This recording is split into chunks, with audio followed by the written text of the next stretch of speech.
evening and welcome to another Fortean Words. Oh, we're doing the show? Spoopiness, yeah, spoopiness. Okay. I sure hope people get to hear that. Believe it or not, talented artists have been contributing to the show, and there is a remix of my crappy little theme I made years ago. I'm afraid it's tied up in legal matters. The legal matters being me not Oh, I understand. No, we don't reinstalling Windows on my computer. I wanted to, try and keep the mystery going, but sure, we can go with that. How'd you spell Akashic?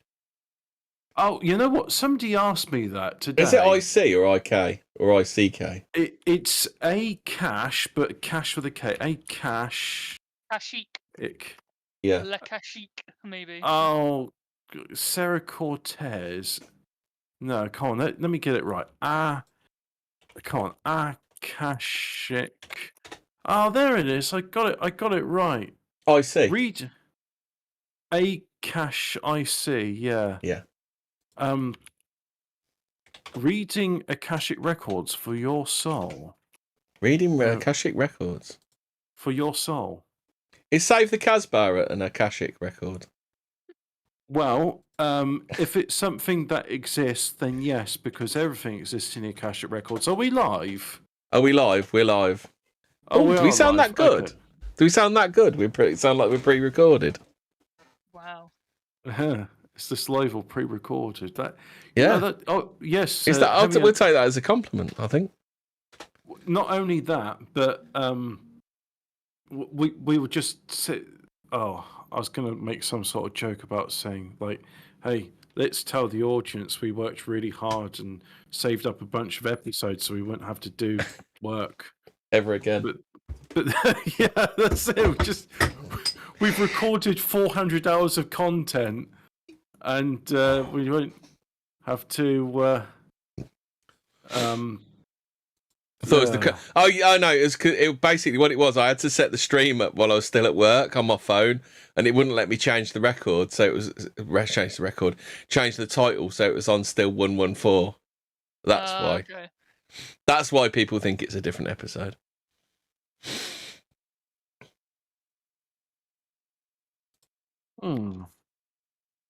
Okay. Yeah. So the Akashic Record, what's that all about? Magnets, how do they work? Yeah. Are ICP ever going to tell us how they work, or is it a secret known only to them? I still want to know how hailstones are made, to be honest. They bob up and down until they get big enough to fall down. Stop. Sorry. Nobody knows how much I feel.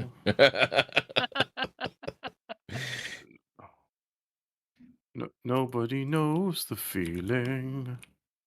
All right, then. So we get on with it, Hobbit. So the Akashic Record, it's something many have asked, but are too afraid to ask. Did they get to number one with "Baby I Want Your Love" thing? Red Dwarf joke there, Hobbit. Do you remember that? What's the fourth dimension? Didn't they get to number one with "Baby I Want Your Love" thing? Do you remember that one, Hobbit? No, but let's just laugh and pretend I did.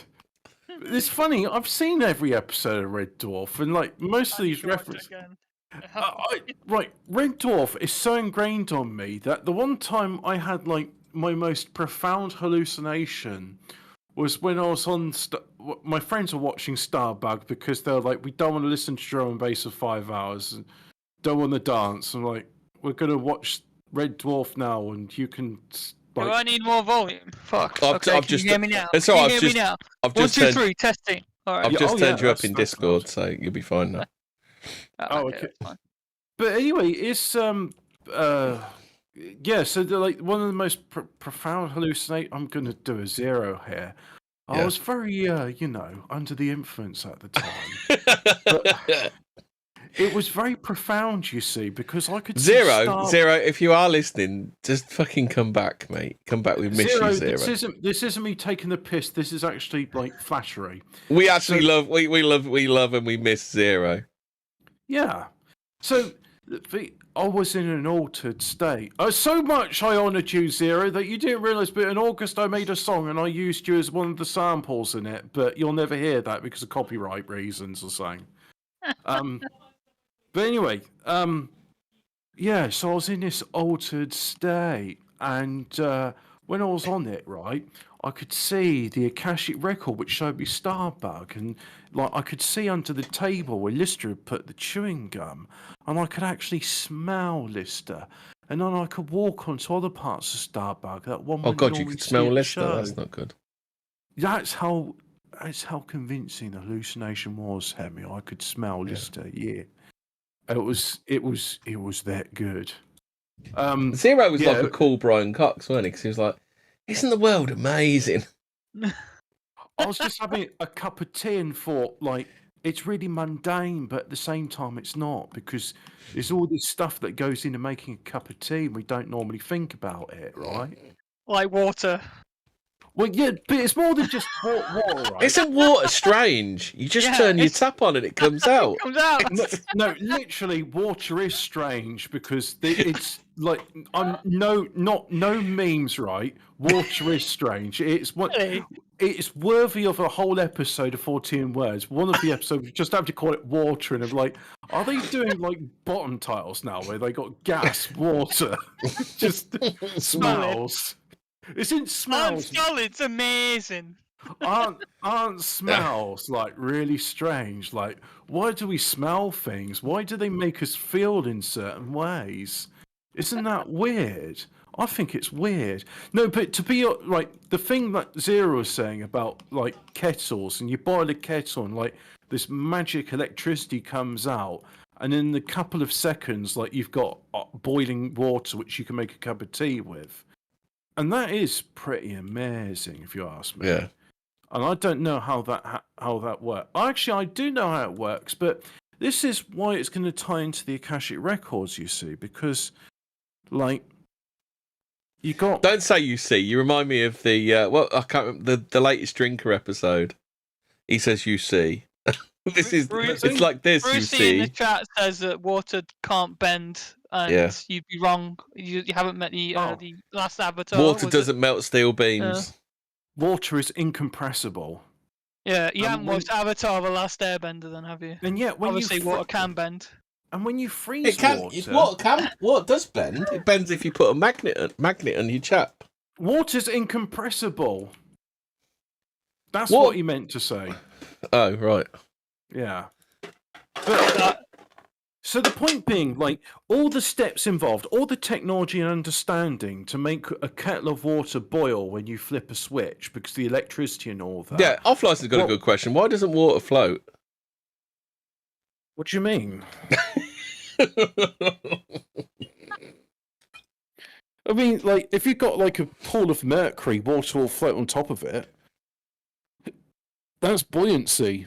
So they're off license. Why won't water float on top of itself? Because it does. Literally, have you not seen clouds over an ocean? Are you guys taking the piss? Are you trying to make this extra hard for me because I'm ill? By the way, chat, I've got bad AIDS. My favourite thing like that was when they asked kids what God was like. So someone said that God's, he's everywhere. So one of the kids said, so he's a bit like a gas then. Yeah, I mean, that's actually pretty good logic. I like kids because kids come up with like interesting logic which makes sense. It's just, yes. And also, do you know what a parallel line is, Hobbit?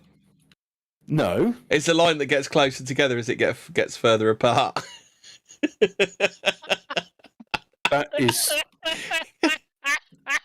The wisdom of children truly is profound. Mind blown.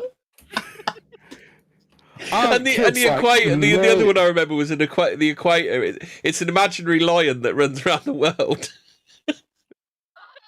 Aren't kids like amazing? They take really simple concepts but make them seem really complicated. That's how we came up with gravity. But yeah, do you reckon that's what Brian Cox thinks it is as well?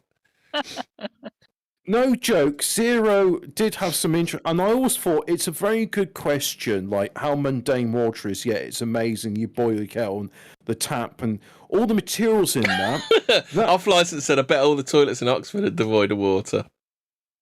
Well, you know what? They certainly don't have enough water going through them. It's some sort of like, yeah, you know what?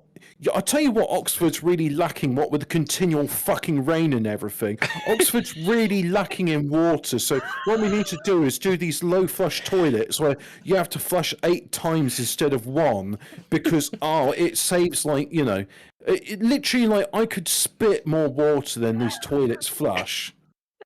Didn't you have the same problem in my local spoons as well? It's you figured out it's not an Oxford problem, it's a spoons problem in it, I bet. Man convicted of spitting in toilet to try and lubricate the bowl. That's the next headline hearing about. I don't recollect having that problem in other establishments, which may or may not be part of the Wetherspoons franchise. I just seem to recall that this was specifically an Oxford plumbing problem. Didn't you have the same problem in the Wendy's as well? No, that was Five Guys, and yeah, Five Guys also has the low flow toilets. See, these definitely an Oxford thing. Is it the conspiracy of water theft in Oxford? Do we need to investigate this a bit? Well, it seems to be like. I tell you what this is, right? Have you ever seen the film called The Platform? No. The platform is basically you got these elites at the top, and they've got this like bright ideas on how to save like people and stuff. But actually, they're really ignorant of the problems. They're actually causing more problems than what they're solving.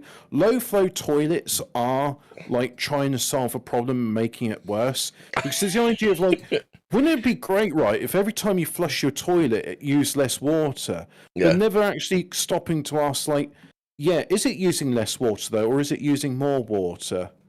Because now you need to. Because it's almost as if like whoever designed this toilet's never had like a proper shit, and therefore doesn't understand that you actually you may need to flush more than once, and that's why you want to. So are you saying the Akashic Record is to blame for low flush toilets as well? Well, I am saying that with regards to the Akashic Records that. Do you know, I don't even know how I'm going to broach the subject of the Akashic Records now. I'm more interested in toilets and where water comes from. So what is the Akashic Records, I hear you say, dear listener? Well, that is a very good question, and I'm glad you asked it, right? Because that's what the subject of today's show's about, you see. The Akashic Records is a record...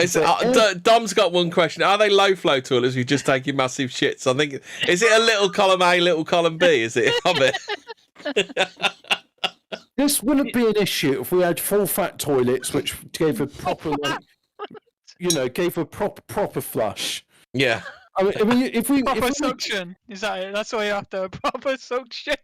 I want a return back to the Victorian crappers where you flush the toilet and water comes down from a great height, and anything you put down there, bricks of cocaine, chicken bones, the victims of your gay lovers, like you've done a Dennis Nielsen on. How did we make that an episode of Fortean words? That doesn't seem family friendly. Serial killers, isn't it? Oh yeah, we do serial killers on this show. Yeah, we haven't done one in a while. I'm glad we did that because I was talking to like a friend's mother-in-law, and she's a bit hippy-dippy.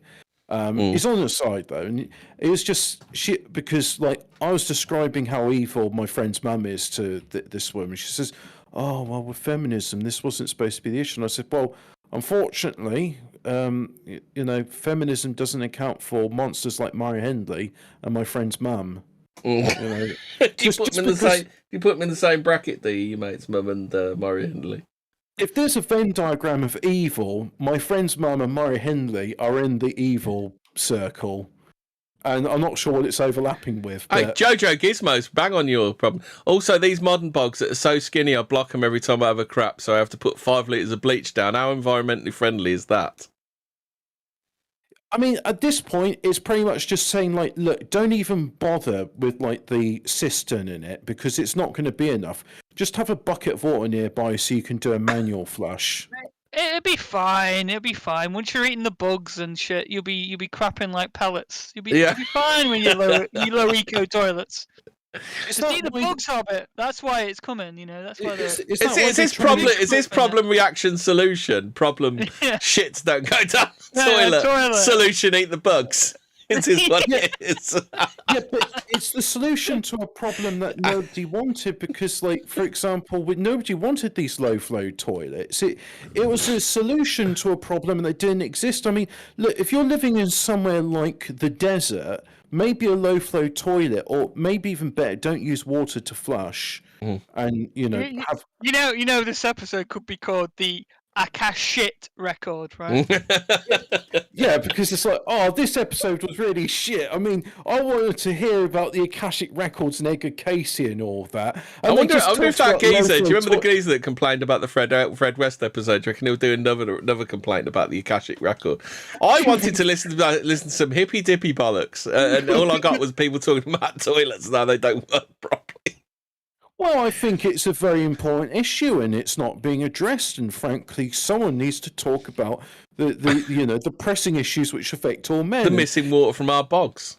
The thing is, right, as bad as an idea as the low-flow toilets are, somebody had to have that idea, and this belies the question. I'm sure Interdimensional Lizard's just trolling, but he said they should collect the piss in a tank over time and use that to flush the feces. Stale piss flushing shit. Oh no. So the question of like, where does this should we put this train back on the tracks of it, shall we? Well, that's what I was saying before. It's a good segue. Yeah. He's doing it. He's doing the bit. So the thing is, the question of who in their right mind came up with the idea of a low-flow toilet is much like the same form, because I also said, I wanted this title of the show to be called Nylon, because nylon is interesting in that it was a thing that was both invented at the same time in New York and London. Hence NY for New York and LON for London. Yeah. And that's the thing, right? These ideas, they come at certain times. As to why they come, I don't know. Or like when Volcano and Dante's Peak. I don't follow. 2 films that came out at the same time about volcanoes. Well, that's an interesting thing, isn't it? Like, it does seem to happen that like a load of films will come out that are of a similar like genre at the Robin same Hood. time. Do you remember there was the 2 Robin Hoods, weren't there? Robin Hood, Prince of Thieves, and then there was another one that nobody ever watched. And yeah. Oh, I watched the one with Errol Flynn the other day. I quite liked it, but my dad didn't, so we stopped watching it. And I was like, I hate boomers and the televisions. And how can a boomer not like Errol Flynn? He wanted to watch, like, he watches a YouTube channel called Lord Mac, and he's like, oh, look at this Fortean. He's finally got it working again. Okay, that's it. I'd have liked to have seen, a decent Robin Hood with nice dressings and, people that actually knew how to do an actual swashbuckling. Yeah. But the thing Didn't Errol Flynn have a massive cock that he had to keep in the waistband of his trousers? So now people ask, like, where did Errol Flynn get his massive cock from and where the idea of this came about? And it all comes from something which is called the Akashic Record, apparently, according to blokes like Edgar Casey and Rudolf Steiner, who is a theosophist, which, I mean, we may touch on theosophy at some time, but it's a pretty big deal. It never gained the same traction as Scientology, but it's up there with Scientology in terms of, like, people that say it changed their lives. Yeah. There was, I mean, okay, there's nobody as Mega Mind and Despicable Me, the Deep Impact and Armageddon. There you go, they're coming thick and fast now. Yeah. I'm glad somebody mentioned those 2 films because, and it was also like A Bug's Life and Ants came out at the same time. Yeah. But I always just assumed that was like Disney being really, sinister and being like, fuck you, trying to make a Pixar. A kid's I just wonder whether there's like a more mundane reason that like the script goes around at the same time. Well, yeah, because quite a common thing is they read the script and go, They read the script and go, "LOL, you're not getting any money," and then just make the film anyway, just in their own way, don't they? Deep Space Nine as well as Babylon 5 came out at the same Well, time. that's it. It could just be that it's imitation, though. That Well, could just be in like... the case of DS9 and Babylon 5, J. Michael Straczynski did go to Paramount and say, I've got this idea for a sci-fi show as you make Star Trek. And they were like, LOL, no, this will never work. And then, like, 2 years later, Deep Space Nine, it's Star Trek, but still on the space station. Wow, where did you get this idea from? Oh, look, Babylon 5. Oh, isn't that derivative of Deep Space Nine? Oh, LOL. Like 2 years earlier, yeah. It turns out, like, J. Michael Straczynski wrote the screenplay years before Deep Space Nine was out. But anyway, the Akashic Record, all ideas come from... They both have the same themes of a savior, like, coming to... Yeah, they did, actually. Is Space Israel in both? No, that was... No, the writers in Deep Space Nine wrote what they knew, which was Jews in space. And we all got our favourite Jews in space. Mine are the avaricious Jews, which they call Ferengi. Yeah. And you've got to ask yourselves, where did the idea for a Ferengi come from, right? And like all ideas, they come from the Akashic Record. And I've always thought this was a really interesting concept. Like, where do ideas come from? When somebody says, oh, that idea is ahead of its time, what do they mean by that? Oh, Hobbit, did you know they used some of the same character names? What, in Deep Space Nine and Babylon 5? I think so, yeah. There's a whole wiki page on it. Really? Yeah. Who's that then? Because I'm willing to segue from the show. Oh, just fucking hell! Dom's put the. Has he got the link in the thing? Yeah, oh, sorry, no. Yeah. This is about twin films. Sorry, they're talking about twin films. Twin films, yeah. Yeah. But yeah, I wanted to call this episode Nylon, but then I thought, Nylon could probably be in itself a thing, because then we could talk about the weird thing in organic chemistry synthesis. Let's say, and it's a good concept, and unfortunately, I've got a cousin, and he is a biochemist, and I was talking with him about this, and he was saying, oh yeah, here's an example, because I was saying, right, so let me describe what I'm trying to say here before I get into it. In chemistry, there's this thing where you're trying to synthesize a new molecule, and you eventually get there. Otherwise, it would just be like, oh yeah, we tried to make this and it failed. And it's really difficult, and the conditions are tricky, and you've got to have the temperature just so right, and you're doing the experiment for weeks and weeks, and you get loads of failed reagents. But eventually, you get the substance you were aiming for. And then you publish your results, and you said, oh, we did it in this bath at minus... Oh, I'll tell you what. Sorry, Hobbit. I'll tell you what I've found out that's interesting on this page. Never Say Never Again is based on Thunderball. Is those both James Bond films? Yes. Right. Okay. So anyway, the point being, you write all the methods, you write how incredibly difficult it was to achieve, but in other labs, they do the same thing. They even follow the same method, but it comes about much more easy. Like the yields are better, the synthesis took less time, and they find that if anything, it was more tolerant of temperatures. And it always seems to be like when something's created and becomes real in our reality, it's easier to make after then. And do you know, I thought I'd have more to say about this. Bear in mind, I have got bet age, so I've got the function. I'm like the smartest man in Africa right now. It's hard to think up these abstract thoughts. But these ideas, they come from the mental plane. So the Akashic Record's not a physical place. You can't just go to Solihull and just get the bus to the Akashic Records.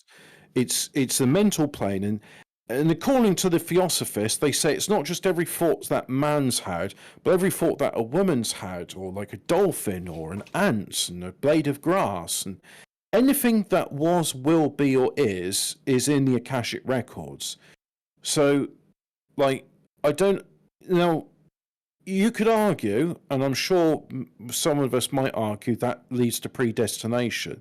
I think free will's still in there because, and this is the example I'll give, right? I have composed songs before. You can hear them on my channel. In fact, there's even my backup channel, Fremen's Music. Don't you also have a SoundCloud? Yeah, I do. You're also a SoundCloud rapper, just getting your life together, aren't you, Hobbit?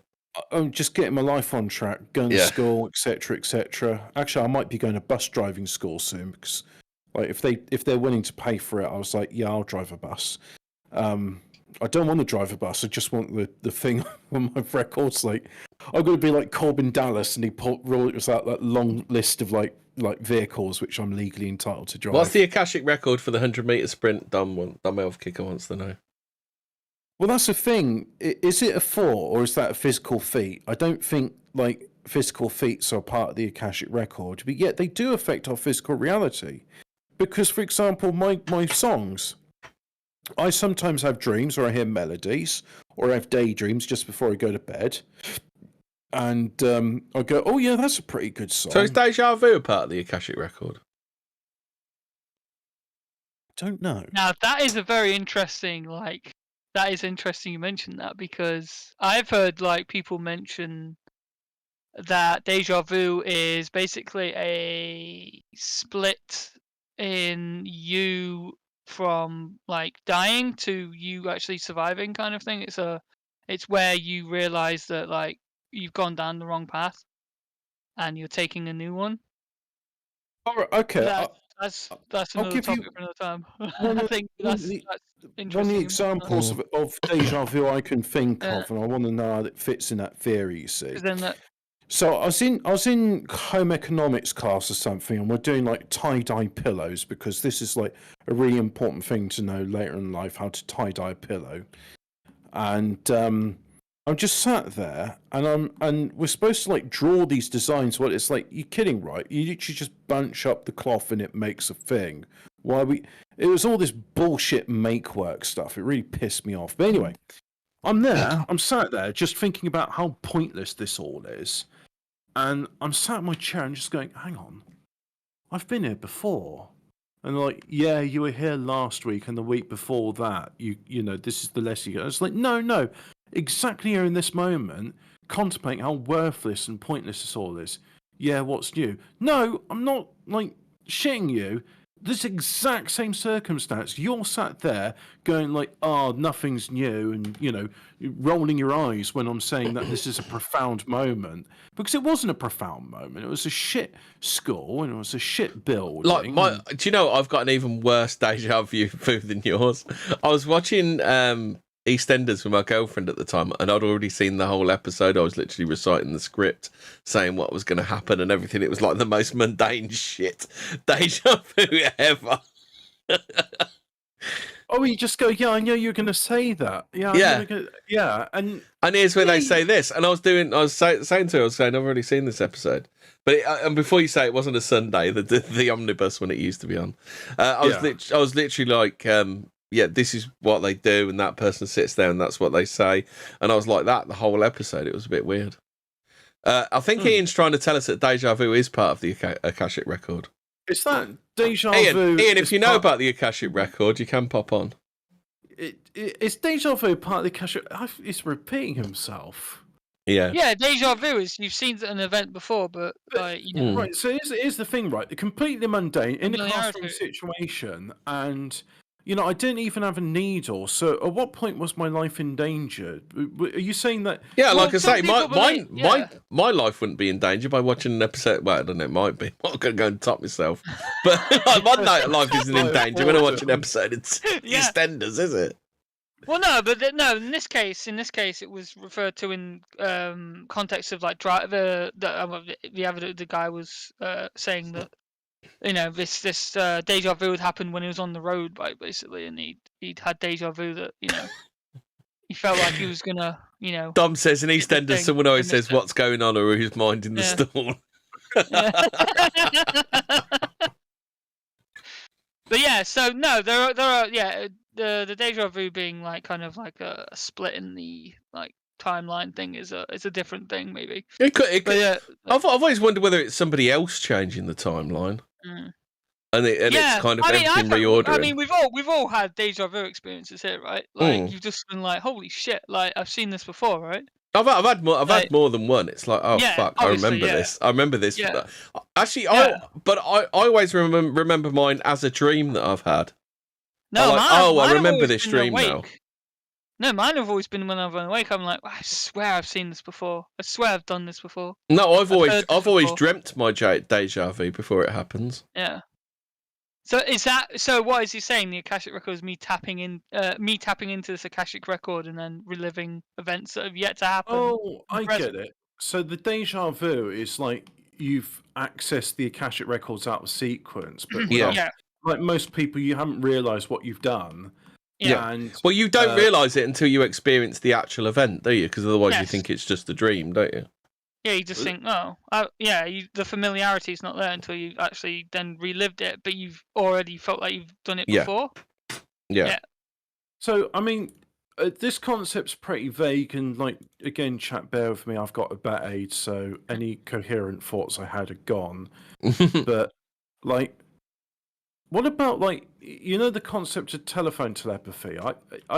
They say telephone telepathy, but it's these days, even I get a text message or an instant message or whatever, that's like precognition. Oh yeah, there we go. Precognition. Yeah. I get precognition fairly often, and not even with people I'm that close to as well. Which is, I always thought it's with loved ones I get the precognition. No, it turns out precognition is more than that. So yeah. I've had precognition. My Focusrite amp I bought for my mic. I really wanted one. So I was looking around like the cash converter type places, and then one place I'd been there a few times, like I was expecting it to come in, and then I had like this feeling it's in now. Go and have a look, and then I went and had a look and it was there. But I don't know whether that was chaos magic or deja vu or accessing the Akashic Record or something like that. It's a bit hard to say, isn't it? Because if you're willing something to happen, then is it magic or is it the Akashic Record? Well, that's the thing. When it comes to the precognition, whenever I've tried to consciously think of someone because I'd like to speak with them, never works. And then just like all of a sudden, I'm thinking like, oh, I wonder what they're up to at this moment, and then suddenly like well, not even the case of wonder what they're up to. I just start thinking of someone unbidden, won't even mention it, and then suddenly like I find that person is then talking to me. They just message me, and then I don't even get to the point where I said, "Oh, I was just thinking about you," because it's like it's understood. Like, of course you're thinking about me. I was just about to send you a message. You are precognizant, yes. And is that part of the Akashic Record? Well, you know what? I think rather than going, what's it all about? Where do your thoughts come from? How about I actually read out the bit on the Wikipedia and look like I'm knowledgeable about stuff? So let me read out in the religion of Theosophy and the philosophical school called Anthroposophy. The Akashic Records are a compendium of all universal events. Dom says probability, but I don't know. Is he talking about the amp I was looking for? Mine was quite a specific one I wanted. Did you say to the shop, can you ask some smackhead to bring this in? Can you ask some smackhead to go nick one for me? Yeah. Yeah, it doesn't work. It doesn't work if you've already ordered the item and it just appears. Yeah. I mean, right? You've got to it doesn't work all the time either. But it was just like it was weird at this one. It's like, yeah, it's in now. It was like weird. Did give them the money before you found out they had it, or? Okay, then I pre-ordered it. You've got me. Here's the thing, right? And unfortunately, it only works like the day afterwards. So it's. Like, Uno said he's remote viewing. Hobbit put some trousers on. I just looked down as well. Fuck's sake! Made you look. I mean, I just looks like. Hang on, I'm wearing trousers, but we'll see. We'll see what we're on about. But yeah, oh no, that's not going to work. Oh, don't worry about it. Right. Oh God, my brain is thing. Let's read more about this thing. So words and emotions and intent. So anything ever, right, has occurred in the past, present, or future in terms of all entities and life forms, not just human. It's a compendium, right? Okay. They are believed by the Theosophists to be encoded in a non-physical plane of existence known as the mental plane. There are anecdotal accounts, but there's no scientific evidence for the existence of the Akashic Records. You're just making it up. The Akashic Records, isn't it? A load of bollocks. Never heard of it. The Akashic Record. Akasha is the Sanskrit word for ether, sky, or atmosphere. So it goes into the historical term. Oh, okay. Yeah, we were talking about the ether earlier, weren't we, in a different context? Were we? Yeah. Or was that just me and Fraser? Me and Hemi, yeah, it was me and you. Yeah. No, you were there, Hobbit, because we were talking about flat Earth, weren't we? We were talking about the ether, the space. Yeah, but I would have remembered talking about ether because it's like something I'm interested in. Oh, it might have been just me and Fraser then. Yeah, because we were talking about flat Earth and the atmosphere. Yeah, I think, it was. Yeah. Might have been someone else, not Hobbit. But yeah, we were talking. No, it was Frith. We were talking about it with, wasn't it? I think. Yeah. But yeah, we were talking about the fact that they used to think the space space was the ether, didn't they? They thought it was like space. Isn't it amazing? It's like full of life and weird things we don't know about. But anyway, here's the thing, right? So these are some proper Fortean names. And don't you think Rudolf Steiner looks a bit like, was it Jeremy Irons, the actor? He looks, hang on, let me just have a look at him. The one on the right, he reminds me of Review Bro. You know, I don't know Review Bra. Is it Review Bra? Is that the one you're talking about? Is the running on empty food review where when he's round blacks, he never relaxes? Have you seen the one where he's eating a chicken sandwich and there's a black man behind him and his eyes just like dark, like, you know, and he stops doing his review until he's passed on. Anyway, so the Sanskrit term Akasha was introduced to the language of theosophy through what is theosophy anyway? Well, we can do an episode about that, but let's just try and we'll cover it into it. But anyway, it was introduced to philosophy through H.P. Blavatsky. H.P. Blavatsky, is that what she is now? Does she have a strangely named cat as well? Right, I heard a thing here, and it's Helena Petrovna Blavatsky. It's Madame Blavatsky, isn't it? She more commonly known. Was she a friend of Hitler's? Oh, no, she weren't. She was dead long before he was born. No, she's Russian as well. 1831 to 18... Didn't they all kind of follow her teachings? Isn't she's highly influential, isn't she, Blavatsky? Well, let's read a bit more into it and find out, because one of these names, Rudolf Steiner, apparently there is a... Are you doing the Jeremy Corbyn pronunciation? Steiner. No, I'm doing the German. Steiner. Look, it's a Stein. A Stein is pronounced Stein. I know there's no S. Do you say Epstein? Do you call him Epstein? Like the Corbyn pronunciation? Why Epstein? Well, we're not talking about Epstein. We're talking about Steiner. No, it's Epstein. Have you never heard Jeremy Corbyn say Epstein? Yeah. It's hilarious. Einstein, Frankenstein. It's the correct way to pronounce those words. It's not Steen. It's not Steen. It's Stein. So Jeremy Corbyn was correct pronounced. Jeremy Corbyn. But it sounds weird.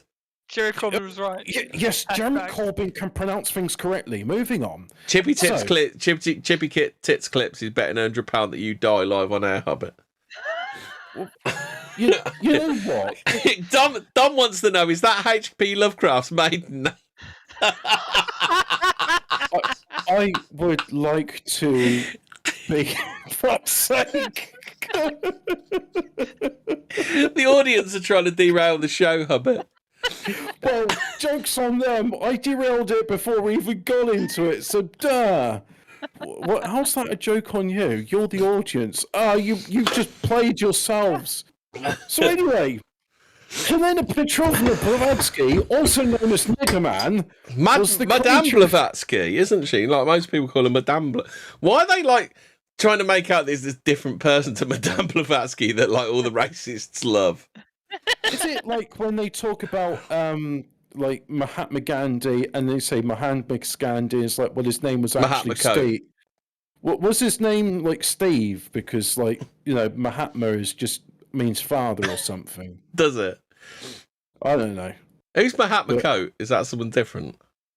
I'll get Mahatma Coat. Gandhi. Yeah.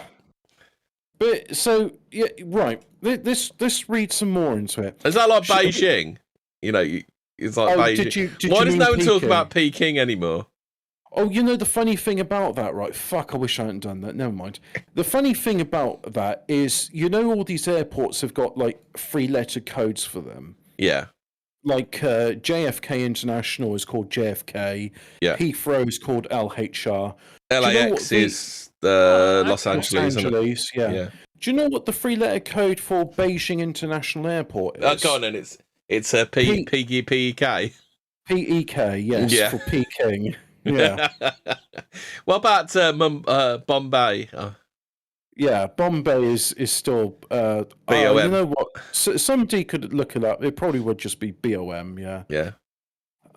So do I want to read this next bit because she talks about introducing the term of it? I think it's pretty good because the Buddhists talk about time being a circle. Does she? Did H.P. Lovecraft? Did she say it was the characterized it as sort of? Is she basically just? Did she invent the Force? Did she? No, that was the Buddhists. Are you familiar with a phrase called "nothing new under the sun"? Yeah. And I find that an interesting phrase, right? Because the thing is, but the thing is, nothing's new under the sun, right? Especially not when it comes to cuisine. But yet there's still novelty. Like, for example, a hamburger is not that new. But if you go to Wendy's, they do a decent burger. By the way, this show is brought to you by Wendy's. Eat at Wendy's. I recommend Don't shit at Wendy's, though. Well, no, there's other toilets are available, but other toilets are available, but don't go to the Spoons.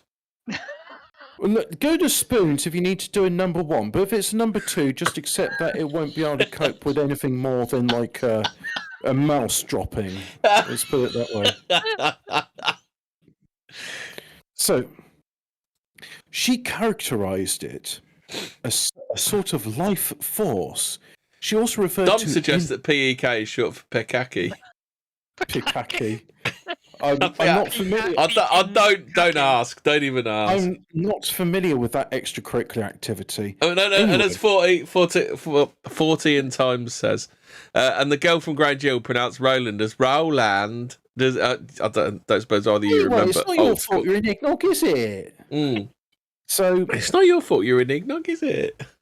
So anyway... Madame Blavatsky, H.P. Lovecraft Blavatsky. Yeah, she also referred to it as indestructible tablets of the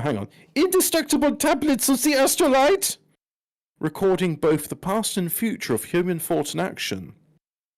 But she did not use the term Akashic. The problem is she then starts to make me think of Rimmer and his hard light bee. It's just a bit like a hard light bee, then, aren't they? The notion of an Akashic record was further disseminated by Alfred Percy Sinnett. An Akashic record's got to be in a file in the Akashic filing cabinet, isn't it? I don't know how you can think it's an indestructible tablet. It's got to be like a file, hasn't it, with like a name on top. Well, I don't know, but anyway, someone called Alfred Percy Sinnett. So the Akashic record, do you think like loads of files in a filing cabinet, or do you think records on a shelf? I bet.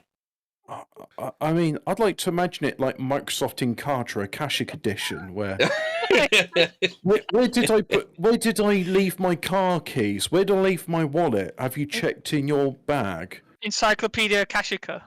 Yeah, that's it. Yeah, and so.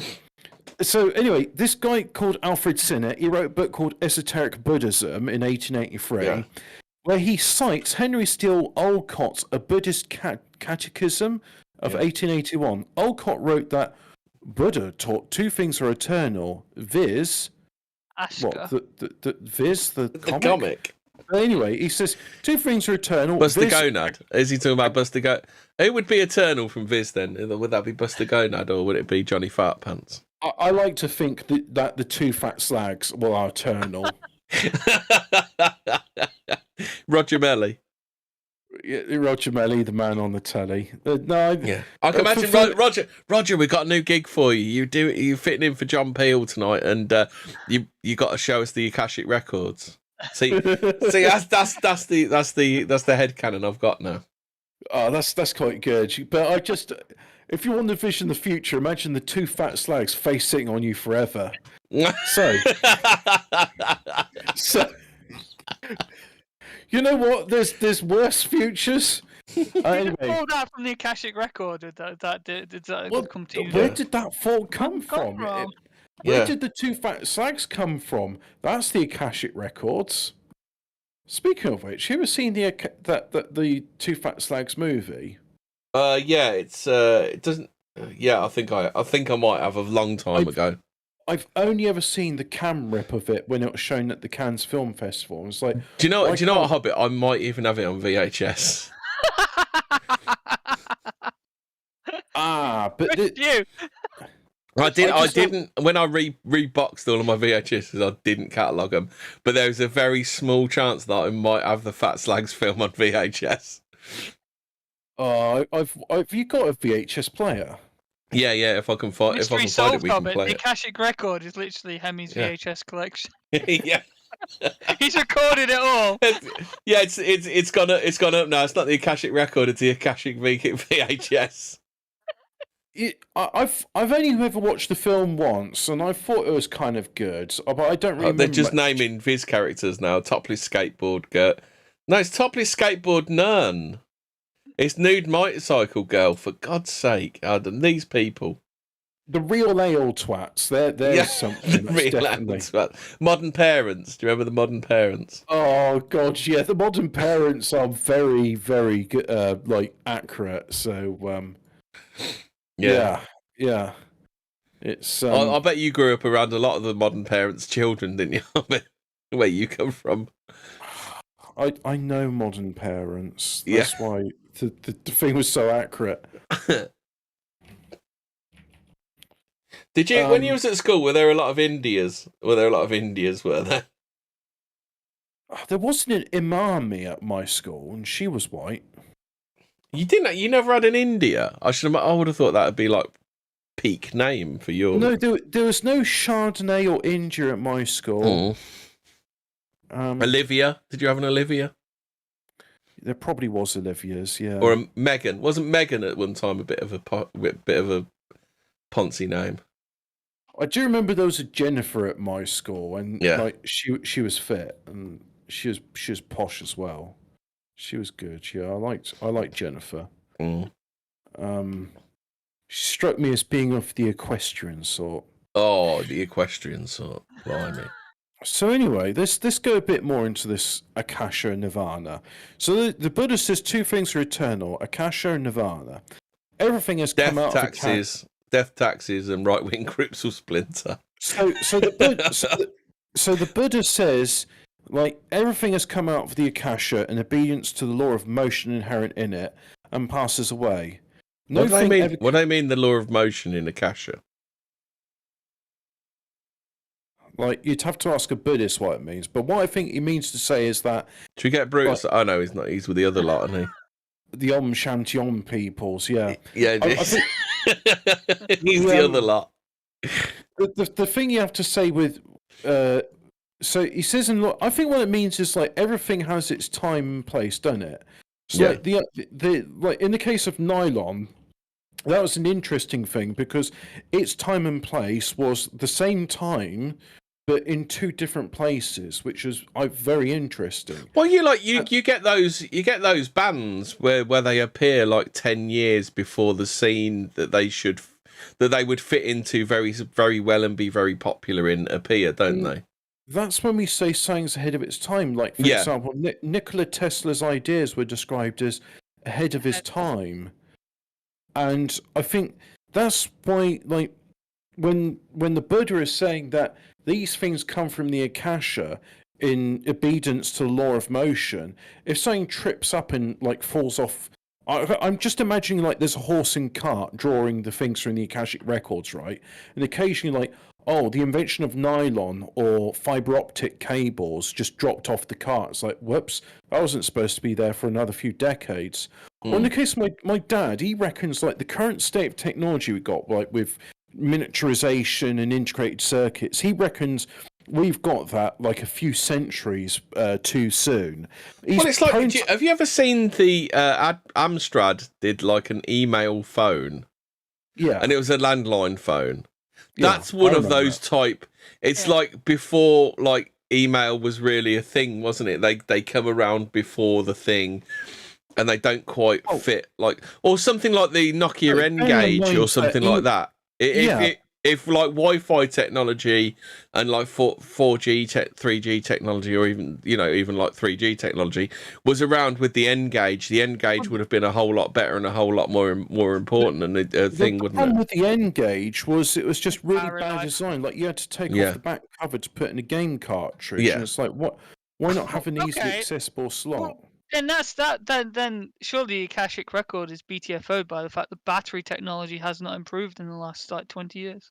Well, that's capitalism. That's just plain capitalism. That is. We're just saying. The thing is, instead of using batteries, we should be using fuel cells. I mean, if I had like a laptop and I could just pour petrol or alcohol into a fuel cell, stuff old bananas and beer bottles in it, like in Back to the Future. Yeah, if we had cold fusion, then this would be a moot subject. You just fill it with water and it just goes for like 15 years on like a pint of water or something. That'd be fine. But like the problem is that cold fusion is one of those society change things. So look, I'm going to do something which is a bit of an aside now, and I hope you and the audience will indulge me here. But I recently saw a 7.5 hour long review of the Utopia, the best and worst show you've never seen. Utopia was released in 2013 on Channel 4. It was 2 series, 12 episodes in total. Very innovative cinematography, good soundtrack. And then, not Netflix, Amazon Prime remade it in 2019, but it was absolutely fucking dog shit. The premise behind Utopia is you've got this man-made disease called Russian flu gets released to the world, and a vaccine is made for it, which sterilizes 95% of humanity. But then if you look at Children of Man, which you could say was a spiritual sequel to Utopia, even though it was released before then, oops, turns out 95% was a lie. It's actually closer to 100% of sterilized now from the vaccine. Because in these like fictional worlds, everybody's taken the vaccine, or the ones which refused it were killed. Well, what about a film like Blade? I mean, Blade at its time. Hang on. So this is what I'm asking for the indulgence, right? So I watched this review of it. And the point I meant to mention about that with the Akashic Records and things going in place is shit. You talk about Blade whilst I go and mute myself and try and break up my thoughts. Okay, then, me and you, Fraser. What about a film like Blade? I mean, Blade, yes, very successful film. If Blade had occurred like 10, 15 years later during the MCU, it would be $1 billion movie, wouldn't it? Yeah, because Blade was ahead of its time, and also Blade features a decent actor, that is Wesley Snipes. Yeah, and of course, Blade is the second black superhero that ever came around. Obviously, Black Panther was first.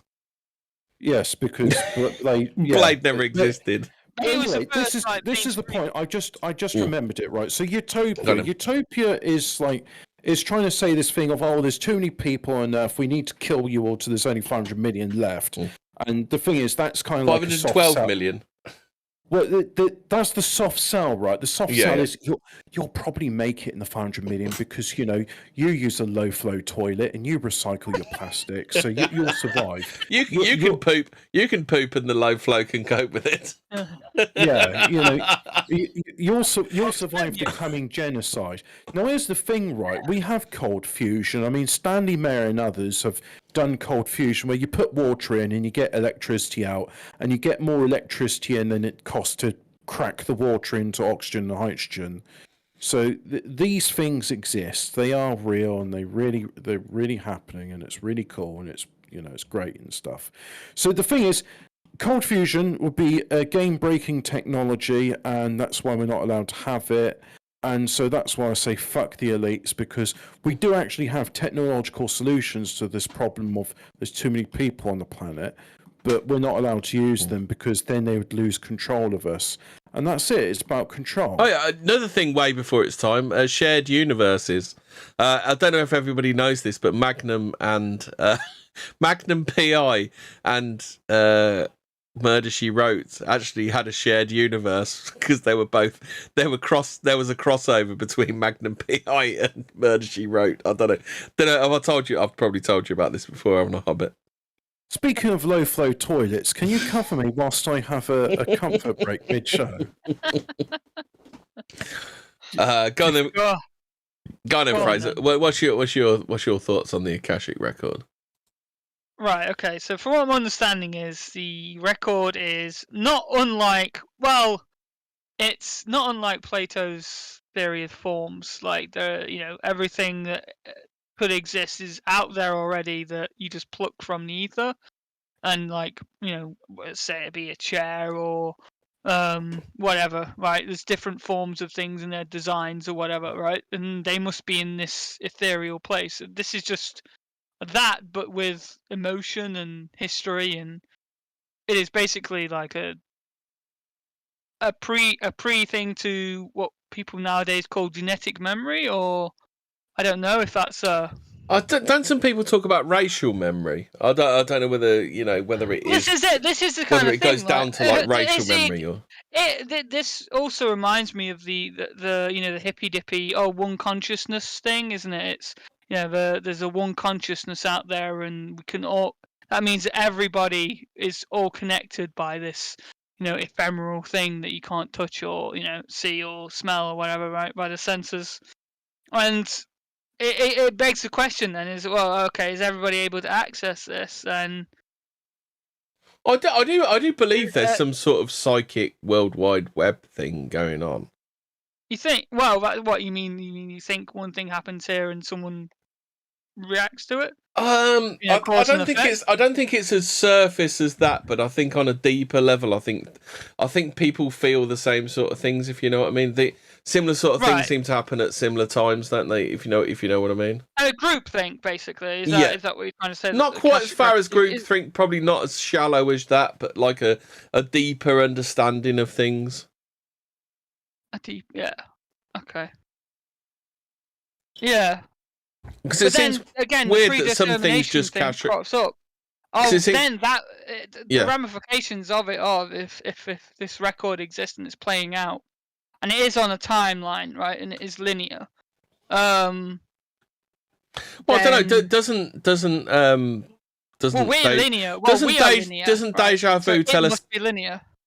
Well, yeah, I've heard quite a few times that apparently that we understand time, that we experience time incorrectly. But how would you know that? All you do is go from birth to death, right? You can't experience. Yeah, exactly. We're not. You cannot experience time other than a linear fashion, right? Well, that's the thing. We don't know, do we? Because this is the way we've been taught to do it, isn't it? Well, I mean, can you go back 10 years? I fucking wish I could. Sign me up, Scotty. It would be kind of weird to experience all of time at once. When it's like, how do you do an action when you experience all of time at once? You've already done it at the same time as you haven't actually started it. It's a paradox. Everything is a paradox at that moment. You can't have done something while not done it. Therefore, this is what I mean. Apparently, gravity has an effect on time. But there is kind of weird things like time to a certain degree is objective, isn't it? Because I once heard someone, I think it was like a TV program probably, described the theory of relativity like this. If you're sat on a hot grill for 5 seconds, it will seem like 5 hours. You're sat on a bench next to a hot bird, and 5 minutes will seem like 5 seconds when it. So so you can subjectively feel time different. So you can subjectively feel time at a different rate. That is true. The idea that you can like feel time at different paces is I think due to like lack of being consciously aware of it. Like if you're aware of something, it goes a lot slower than if you're just. Dom also says this, which I believe in. You come set to time changes as you experience more of it. So a year seems shorter now than it did when you were 10. So very true. When you were 10, the percentage of your life that was a week was a huge part of it. Huge. It was huge, man. Yeah, I don't know how. The 6 weeks holiday felt like months. Yeah, it did. It felt like forever. Like you didn't know what you were gonna fucking do with that 6 weeks. You were like, oh my god, how am I gonna fill all this time? But now 6 weeks is like, oh fuck, it's done. What can I have my life back? Yeah, fuck. That's true. It's like I bumped into a mate last summer. But that's the thing, is it? But that's the thing. You were aware of it in the 6 week holiday because it was a big thing, wasn't it? It was a huge thing in the school year, right? Yeah. That was the time when you got off school and you were going into the next year, right? So you were very consciously aware of it. Now 6 weeks. Well, 6 weeks happens. Well, I can give you an example. Differentiate between the next and that is I bumped into a mate. You go to work 1 week, you go to work the next week. You go to work for 6 weeks. I bumped into a mate last year. I said, you'll have to come up sometime. Yeah. Like Christmas, like, I think it was last summer. Like Christmas has come and gone, and I still haven't had him round. It's like fucking Jesus. And it feels like a couple of weeks ago I spoke to him. Well, that's it, isn't it? So then that to me says the Akashic Record. We must, if it is, it must be on a linear plane, and we must experience it. So, like the horse and cart analogy that Hobbit used, and it all falls off. Occasionally things drop off, and that's why they're ahead of their time. Yeah, exactly. Then it must be that we experience it linearly.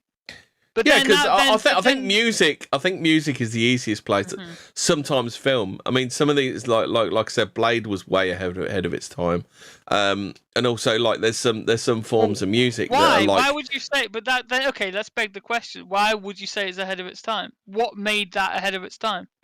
Can I answer that one? Yeah. Go on, then. Yeah, it's open to the Marvel Cinematic Universe is like the most popular thing at the moment, but it wouldn't have been possible without Blade. Is that right? And Blade came out decades before all the other MCU films. Yeah. Did it though? I mean, I think it possibly paved the way for it, possibly, didn't it? I mean, Blade 3 is like considered one of the worst, like Blade. You know, it kind of ended the Blade franchise, didn't it? It wasn't that good, was it? No. To be fair, I'm in the minority. I did enjoy Blade 3. Ryan Reynolds is immensely watchable. I don't think I enjoyed it, and I was like, hey, it's that bloke that's in I don't know, man. Prison Break, Dominic Purcell. It just went from edgy, dark, the first two, to we're happy and clappy and we're a comic book now. I think the problem was what it seemed like a bit of a rehash of number 2. I think that's the problem with Blade 3. I don't know. Number 1 and 2 just were dark, edgy kind of things, but then it's just like as soon as that Marvel logo came up, it was like, oh, this is just a comic book. Because at the time I didn't know Blade was Marvel. I was like, oh, these are great, and then it was. But that's not really like Blade. Like Blade's like a 70s. It's a comic book. Blade's like a 70s comic creation, so like 70s disco Blade. That's what it should look like. That was with perception. I don't know if that was it. The tone of it was a lot lighter than it was, because it was in the daytime as well. That was it. It wasn't this edgy, dark thing, maybe. But enough of that. I don't know. If Blade 2 had the cat from Red Dwarf in it. Danny John Jules was in it. He was one of the ambassadors for the. I can imagine him as a vampire with a. I mean, he doesn't even have to take his fangs off. He can just walk from the set, and it's like, hey, can I borrow this costume? I've got to be in Blade 2. Yeah, he'd be all right at that. Ow, I'm a vampire. Do you remember when Danny John Jules was in Maid Marian? Yeah. I never really watched it though.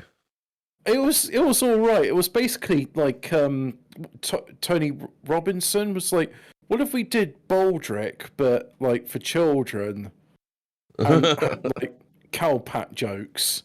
Yeah, it was the main character's useless thing, wasn't it? What Maid Marian? She was a feminist. My point is right that I don't think that led to the MCU. I highly contest that. Like, okay, here's the thing of like, oh no, I lost that point now. So where do you think the idea of the shared universe stuff comes from then?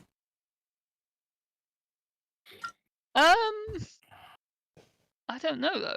Do you think it came from? Do you think it came from the comics, or do you think it came from some other? I think you're right. Yeah, I guess you're right. It did come from like comic kind of. Yeah, because that was predated in the comics, right? That's always been around in comics. Like they've always had the crossovers and things like that. They do the big summer crossover where they have all the comics join up and do one event, don't they?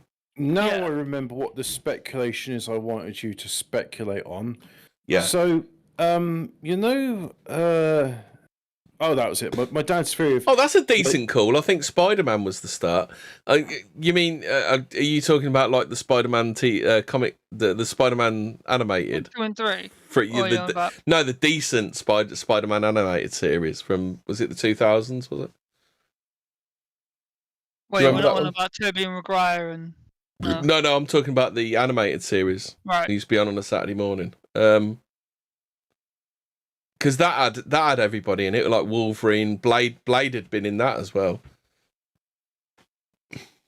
So the idea I came upon, which I thought was worthy of some speculation, is that some ideas are ahead of its time, and like Fraser said, why haven't batteries kept pace with it? Why aren't we using fuel cells? Why don't we have cold fusion? So why is it when the electronics has gone so far ahead, really like ahead of its time with this stuff, but the other stuff hasn't caught up with it? And all I can speculate on, like we covered it more on the... Don't you find it weird that, talking about mobile phones, that you had that weird period, like battery life was brilliant when you had the 5110, and then like the more features they added, then battery life went really shit. And now it's got back to kind of like 5110 levels, hasn't it? Like the old black and white ones. Well, the thing is, like the computing power of mobile phones is absolutely incredible. I mean, like the way I've told, it's like you've got to look for millions of instructions per second, and the computer which allegedly took man to the moon had a computation rate of less than a Game Boy. I know that much. It was 250,000 instructions per second, so 250,000 MIPS. And I should imagine there are probably even fridges around today that could do more than that. Well, the one which got me, like the Raspberry Pi, which is a computer you can pick up for like £14. The chip in that, which runs off of a 5-volt USB, and you can run it off hours and hours off of even like a Poundland power brick, that has got twice the computing performance of a Pentium 3 at 1 gigahertz. Okay, you won't be able to put Windows 98 on it and like play Unreal Tournament or whatever, because someone put Windows 95 on an Apple Watch. Have you seen that one, Hobbit? Oh yeah, but it was through a virtual machine. But I thought it was very clever. Yeah. Oh, was it? All I remember is that you couldn't turn it off, could you? If it went off, that was it. 95 went. Okay, and then talking about like what technology does this. My speculation, right? And you guys can chip in on this. Of course you can, because it's your show. Hey, did you know you can chip in on your own show? What do you think to the theory that whatever you thought of, the military have already done it? So it's basically, the military are running 30 years ahead of us technology-wise. Well, that's what I was going to bring up. Like, if it's only technological lag, then surely how do we know it's the Akashic Record then? Right, because but then you have to ask yourself, where did they get the ideas from? Right, and this is what I want to say. In regards to the AI and like all that stuff, the reason that's ahead of its time is because the demons have figured out, hey, this is a way we don't actually need to possess human bodies. We can create artificial ones. So the robotics and stuff will come about so that they will have like a host. Okay. Their own perfect host. Okay. Whereas things like cold fusion, which is also ahead of its time, even though we had it back in the 1940s, more about that in another episode, that's not used because that doesn't benefit the elites, and that would benefit us, and that's why we got to be up to 500 million. Yeah. Right, but okay, right. So if they have, right, so saying the military is, they probably, they've taken these ideas from these guys and thought, there may be some, you know, like they did in the 60s with the psychic experiments and shit, right? You know, then if they have accessed the Akashic Record, why have they only accessed it? Why didn't they, you know, after we'd stopped throwing sticks and stones at each other, suddenly like develop like laser weapons? Like why was there not this huge jump? Yeah, why haven't I got my Moonraker Pew Pew CIA lasers, Hobbit? Why haven't I got my cold fusion where I can just have unlimited power from running on water? Just put a banana and a beer bottle in it. Yeah. Or water, realistically. Yeah, exactly. Like, okay, so the Akashic Record isn't accessible. It must be accessible linearly, like, right? Well, that's why when I wonder, like, things are ahead of its time, and we get these weird things happen. It's like, yeah, these things are weird. Yeah, so maybe they've already accessed it, and they know about I don't know, super duper laser weapon that can melt fucking the Earth, right? But why can't? It's just the fact that they can't build it yet. Is that it, or is that what we're saying? The Akashic Record is science fiction, basically. We're dreaming up of magical things that can't exist yet, but we're getting closer and closer to. Because Stargate was the first time you ever really saw, like, or even Star Trek was the first time you ever saw like handheld computers. Well, right? You know, the thing is, if you believe in the, what have we got now?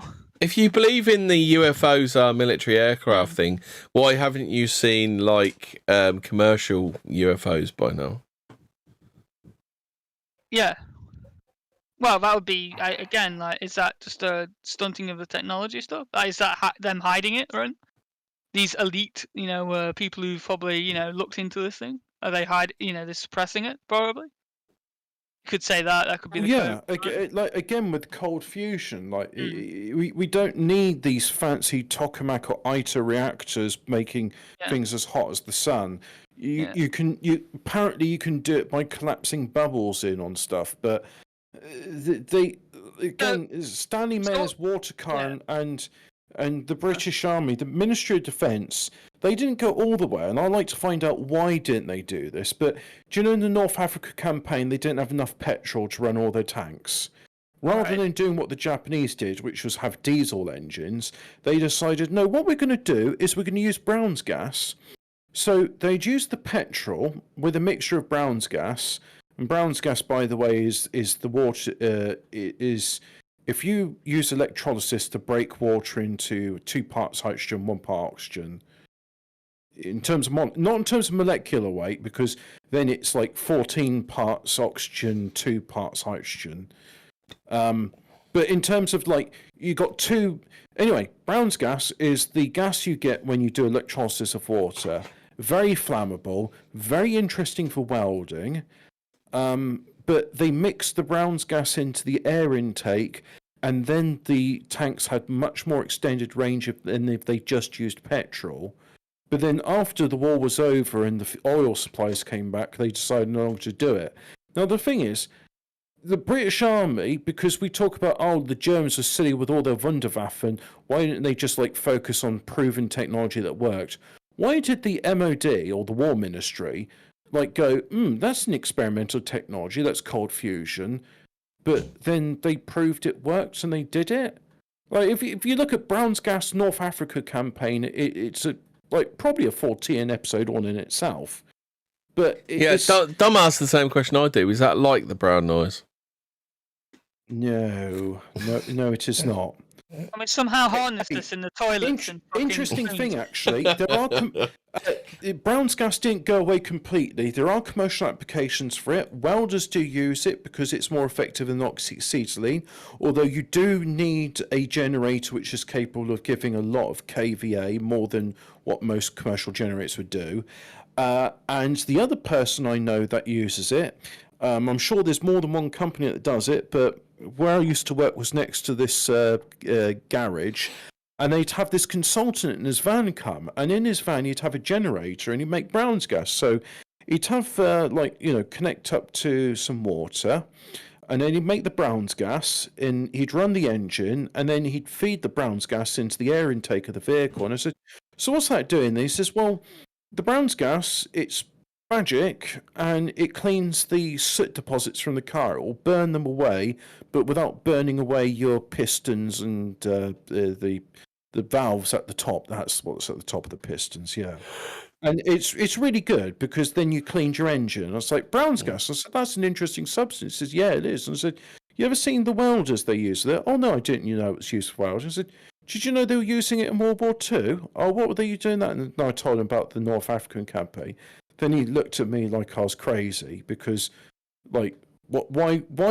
Because the thing is, he said he understands, like, well, I run this generator on diesel, and it costs electricity to break the water into gas, and I do it because the customers pay me.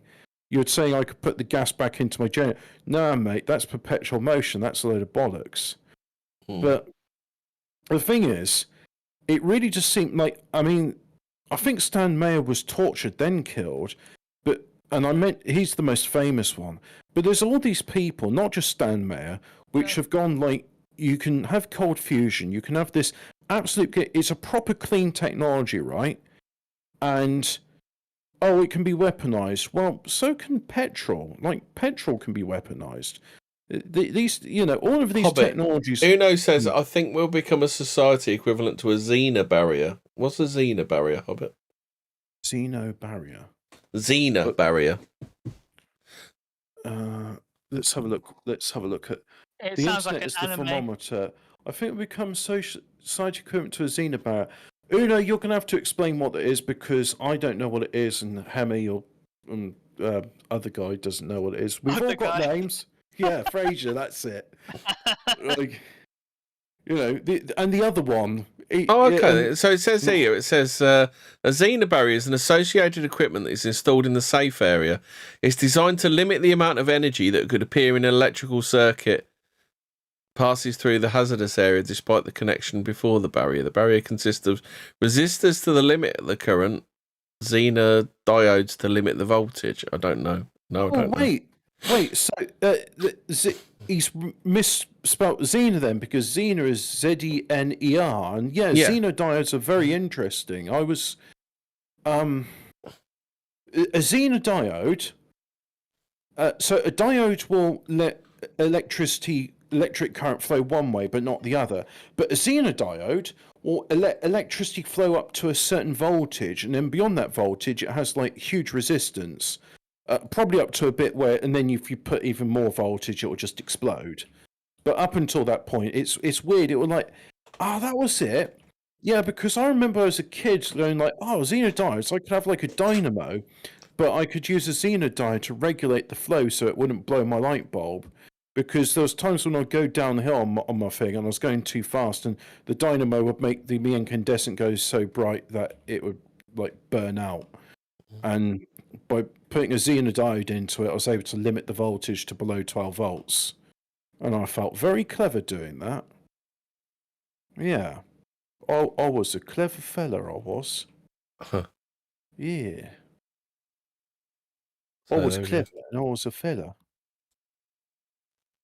I was not a fart smeller, though.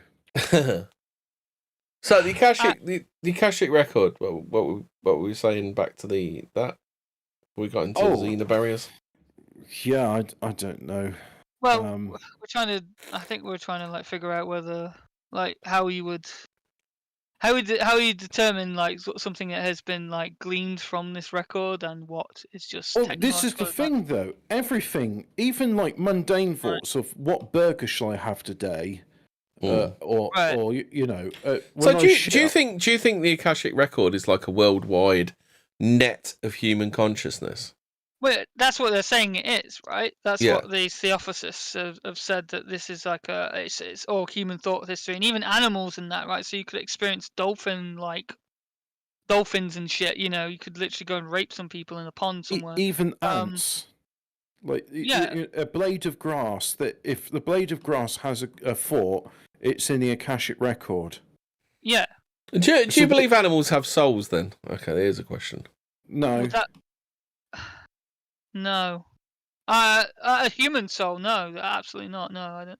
No. No, souls are for humans. What about my dog, Hobbit? Do you think my dog has? Right. So is the soul? Hobbit, do you think my dog has a soul? I have to ask you. First of all, I have to. You've got a very dumb dog, Yeah. but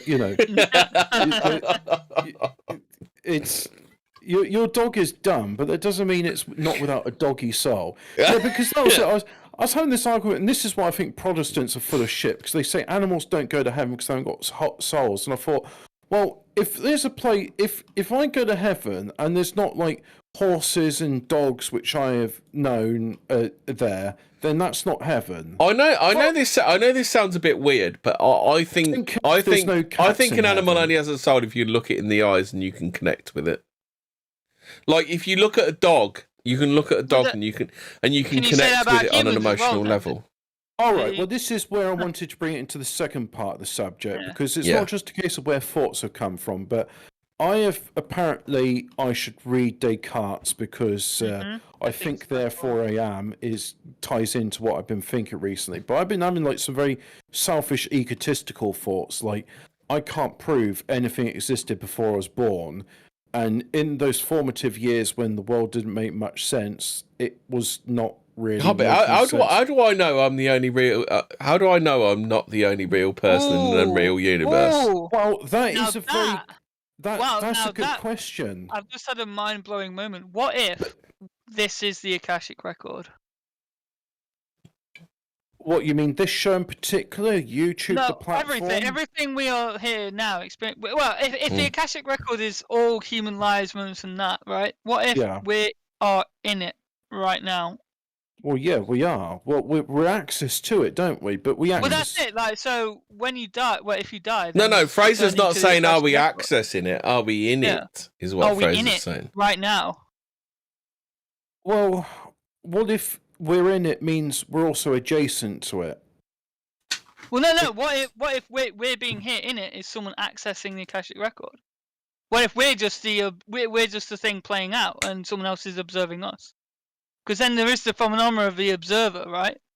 The observing phenomenon. I'm glad you mentioned that, because before you had your epiphany on Brucey Kibbert says, "What if this is the new Matrix movie? This cannot be This cannot be the new Matrix movie because we're good. Because this is worth watching."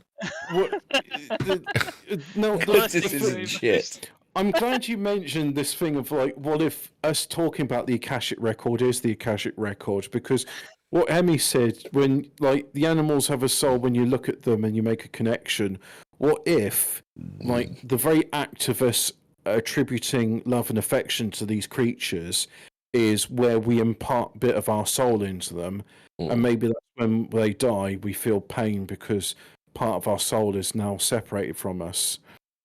So you literally going like the Ooga Booga theory of like you shouldn't look into a mirror of it.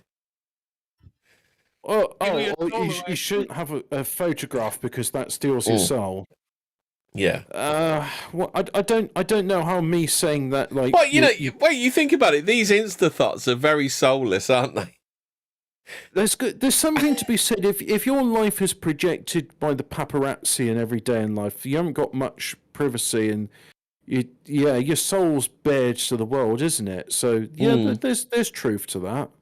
I'd say there's truth. Like Jordan, would you say she's given away fair chunks of her soul by appearing with the tits out? And she's done it for material gain, and she's not benefited from it. Neither of her children. But in the case of, for example, Harvey has, because he gets to smash that house up, rugby tackle the wolves, and eat the candy floss that he finds in the wall. Get the free candy floss there. Maybe this is where someone in the chat say maybe this is where simulation theory comes from. Like this theory that this is the Akashic Record is the simulation. This is the thing. Do you believe art comes from the Akashic Record? Oh, 100%. Like when I make a composition and like I get the composition in my head and go, oh yeah, I've got to play that down, and then I play something and it sounds nothing like it. Then, for example, right, and eventually at some point when the legal issues are done, people will be able to hear it on the show. Yeah. But I made a theme tune. I've made 2 theme tunes for this show, and you get to hear like the first one I've done. I made literally like copyrighted. I've made a new theme tune well, we'll play pretending because Hemming can't be into technology at the moment. Oh, okay. I can't even into reinstalling Windows on my computer. Well, you would do it for effort. So the fact is, now let me try and explain. I will literally repair any computer except my own at the moment. A Hobbit knows this. Yeah, it's a common dilemma. I've been there, done that. Got the shirt. So I composed a second song, which is what I like to think of as a remix of it. And the reason I say it's a remix is because it's got part of Zero's theme you in can't it. you can't find the original one, can you, Hobbit? Yes, I can. Because I did a mashup, didn't I? And that's how I created it. Yeah. Oh yeah. You The mean 14... I did? Yeah, I done did a mashup. That's how I created the 14 words theme tune. So I am literally just a puppet for someone else to look at. Fuck me. Every time I get naked, someone's looking at me. Is that what the Akashic Record is? So yeah. Wait, does that mean we can see hot naked women just by thinking it? Quick, get me the Akashic Record. Yeah. Do you know, I can't even remember how my original theme goes, but suffice to say, I was like, I couldn't be able to play that again. I know what I was doing. It's fairly simple. And then when I came to do the new theme tune, it's nothing like it, but it kind of is. And when people, I mean, I don't know, maybe a bit like Joseph Smith when he did the original Bible, but then. Oh yeah, I had to redo the Testament Lehi and Nehi because dum. But I mean, if you were to run like VLC and play, Fortean mix version 6 into it, that would be in the OBS and the audience would hear it. Yeah. But maybe they'll hear it when I say it's nothing like the original, but it kind of is. Yeah. I've used some sound effects and I've used some bits in it, and I like version 6 because it's got a bit of Zero saying I was in this altered state. Yeah. Which I thought, it's a very good sample. It reminds me of like this Omni Trio song called "I Was in This Long Dark Tunnel," and yeah. But I'm still not sure where Fortean. Is it as good as Top One Nice One Gets Sorted? That's the best sample ever. It's okay, Hobbit. A long dark tunnel is I think you know what Top One Nice One Gets Sorted from, don't you, Hobbit? Top One Nice One Gets Sorted. Yeah. Is that from one of those football hooligan films? Alternate. Come with. Is it Come With Me? Is it?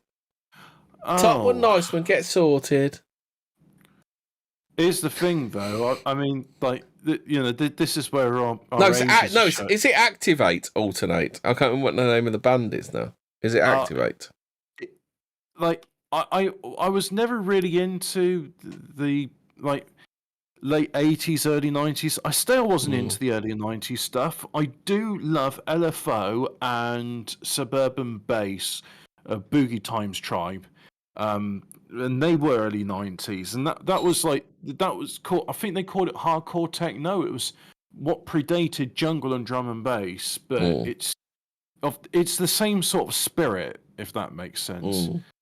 And that's the thing, you could say that Boogie Times Tribe is ahead of its time, because I love drum and bass, and when I heard Boogie Times Tribe I just thought, it's Alternate, so it must be Activate as the tune then.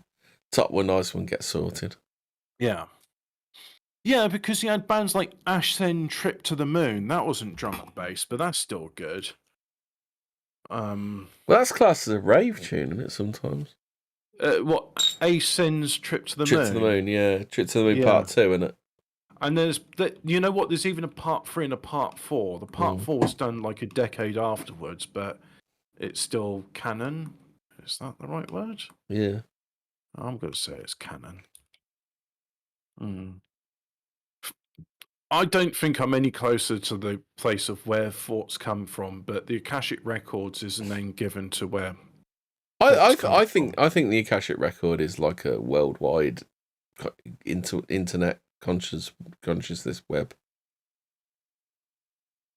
Well, I've also heard it referred to as the ideas cloud. Oh my god, I was talking about. Oh this god, 20 that years sounds ago. awful, Hob. That sounds like some hipster would come out with. Oh, it's the ideas cloud, guys. Yes. Just one gear on my fixie bike. Yes, it was talked to me by someone. Literally was a motivational speaker, and I was saying where these ideas, and rather than saying, "Oh yes, it's the Akashic Records," here, read Mein Kampf. It was a case of, "Oh yeah, it's the ideas cloud, man. Yeah, it's cool." So God, it's a cloud. Oh. Yeah, the ideas cloud. And I live my life as a dickhead. Wait.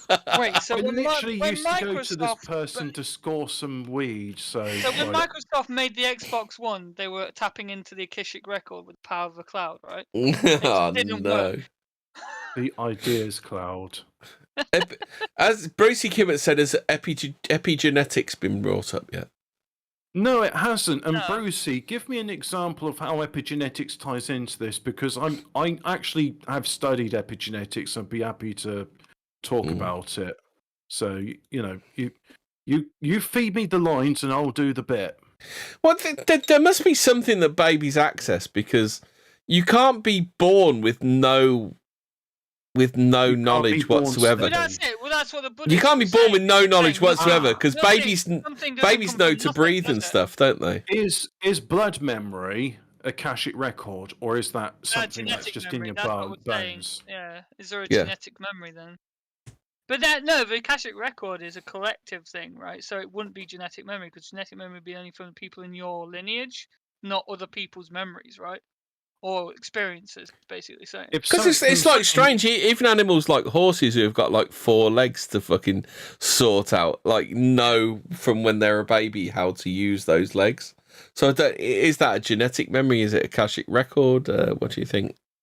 I've actually done consultancy for a group called Blue Sky Thinking. Oh no, I once used to look up back in the day phrases like that because they fucking make me laugh. I was their network consultant, so I too have done the IT. Have you low hanging fruit and? Oh, right. So there was a thing, right? I was trying to sort out, because, like, I believe it or not, I'm a Cisco certified network administrator, and I can't get into like figuring out. Yeah, I've got credentials, man. So I couldn't, for the life of me, figure out how to get Windows 10 networking working. And apparently it's something to do with like the DNS lookups not working. You go in the command prompt, you type NS lookup and the name of the computer, and it should like give you an address, and it doesn't. Oh, I found it here, Hobbit. The most annoying office jargon phrase that need to die in 2015. Hold on. Oh, right. Yeah, like, are we writing the Akashic Records when we hand down our genetics? Hobbit, Blue Sky Thinking. This one is the worst. Freedom to think without influence or preconception. Think outside the box. Let's touch base offline, Hobbit. The paradigm shifting? Let's sort it out by the close of play, Hobbit. The paradigms. Going forward, no brainer. Let's action that, Hobbit. Let's drill down into that one, Hobbit. I've never heard of this one. A thought shower. Have you ever heard of a thought shower, Hobbit? Oh yeah, because brainstorm is politically incorrect because. Why? Oh right, because it upsets people. Flogging a dead horse, hot desking. Why does I would like to brainstorm know. upset people? I would like to know because it's too why much like brainstorm. mental illness. How? A storm. Do you know what? This just Brainstorm. sounds like the mental sort of shit that vegans come up with, saying, "Oh, you can't say brainstorm." So Hold on a minute. Brainstorm you can't use because it's like bad language, but cracking the whip is okay. How does that work? What else? Joined up thinking. Punch a puppy. Hubby, do you know this one? That's just made up shit. To do something detestable but good for the business. What the fuck? Is this just like Patrick Bateman stuff where like someone tries to convince me It's a lot of it is like fucking like standard shit, pinging, low hanging fruit, sing from the same hymn sheet. A strategic staircase hobbit. Have you ever heard of one of those? Is that the thing where you put Jews up the staircase and make them fall down, and if they refuse to go up it, you bayonet them in the arse? No, it's a business plan hobbit. All right, I'm just Park going to go something. with Benchmark. Hobbit. Should we sort this out by COB, pal? That's close to business. Is that Shadowblind or is that? Right. There's a reason I'm not in the corporate world, and it's because I would do Al Desco. Al Desco is lunch at the desk. Anybody that uses these terms unironically, I'm going to invite them to a cartel skinning where they'll be the guest of honor. I'm going to go eat my vegan soy latte. Oh no! How about this one? Guys, we need to really peel the onion on this. Let's examine the problem layer by layer. Fuck off and die. Guys, we really need to have a helicopter view. That's a broad view of the business. Is that where the communists get thrown out of helicopters? Because, yeah, it should be. It should be where the people that come up with these phrases get thrown out the window. Well, that's why I'm saying they should be at like an all expenses paid to a cartel skinning party where they're the guest of honor. No, they're all expenses paid Al Desco. What are you on about? Yeah, they're Al Desco. They're eating at their desk. They ain't got time to get out me. Oh, Brucey Kibbett says phrases that need to die in 2022. Touch grass. Yes. Oh shit! The Mirror have deleted an article on 50 on Does Your Boss Say This 50 management speak phrases. The Mirror have deleted that article. It's conspiracy by Big Patrick Bateman. Yeah. Hold on, I've got 125 here. Can I just go on the record now, the Akashic Record, and say that American Psycho is a shit fucking film? Oh, and it's dude! just Reminder of dope movies and shows. That's anchor.fm/DMS. And you hear me, Hobbit, shitting on it while Natsuck is desperately trying to say what a great film it is. Me and you just absolutely crapped on it, didn't we? But didn't you hear the bit where I said it's in the same universe as Event Horizon, and now I'm starting to understand? Like, Patrick Bateman is in fact a chaos agent. He's working for Slanesh by fucking all these prostitutes, but Korn also wants a piece of it as well, so he gets him to be a violent axe murderer. And basically, Patrick Bateman's psychosis is you can't serve two masters, so he has to choose between Slanesh and Korn, which chaos god he's going to serve. You're both wrong. The thing is, if you read the book, it's a real hard slog, because the first half is really he's kind of normal and it's boring as fuck because he's just doing his yuppie shit, and then it's a man's gradual descent into insanity. And that's the thing that the film missed.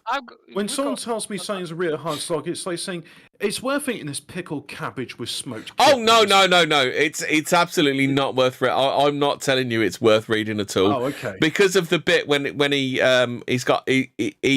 gets the prostitute, he nail guns her to the floor like Christ style, like spreads her legs, like nails her legs to the floor in her hands. No matter who you are. Yeah, but so then he tries to stick a glass tube up her fanny and it won't fit, so he covers it in a hydrochloric acid so it will fit, and then he puts a hungry rat up in there, which then eats away at her stomach, and when it comes out, he chainsaws her in half. Like, so it is like it's the only book I've ever read where I felt my brain warping while I read it. You know what?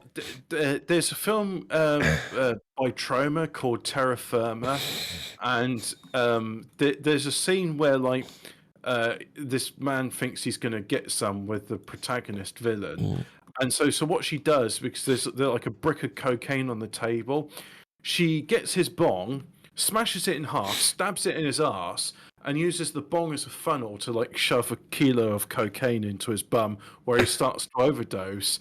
And he's there like going, he can't even talk, he's just frothing at the mouth.